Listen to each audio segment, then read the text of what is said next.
வயநாட்டில் நிலச்சரிவால் பாதிக்கப்பட்டவர்களுக்கு உதவும் வகையில் புதுக்கோட்டை அருகே தேநீர் கடை உரிமையாளர் ஒருவர் மொய் விருந்து நடத்தி நிதி திரட்டி வருவது நெகிழ்ச்சியை ஏற்படுத்தியுள்ளது. புதுக்கோட்டை மாவட்டம் மங்கனாம்பட்டியை சேர்ந்த சிவக்குமார் என்பவர் மேட்டுப்பட்டி பகுதியில் தேநீர் கடை நடத்தி வருகிறார். இந்நிலையில் கேரள மாநிலம் வயநாட்டில் ஏற்பட்ட நிலச்சரிவால் வாழ்வாதாரத்தை இழந்து தவிக்கும் மக்களுக்கு உதவுவதற்காக இன்று கடையில் வாடிக்கையாளர்களுக்கு இலவசமாக தேநீர் வழங்கி மொய் விருந்து நடத்தி வருகிறார். தேநீர் குடித்துவிட்டு கடையின் முன்பு வைக்கப்பட்டுள்ள பாத்திரத்தில் வாடிக்கையாளர்கள் தங்களால் முடிந்த பணத்தை போட்டு செல்கின்றனர்.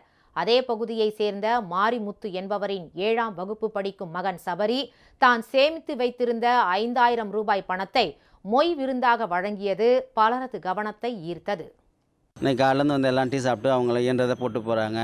500, 100, 10 ரூபா, 20 ரூபா இவங்களால முடிஞ்ச ஒரு பையன் கூட 5000 ரூபா போட்டிருந்தாரு.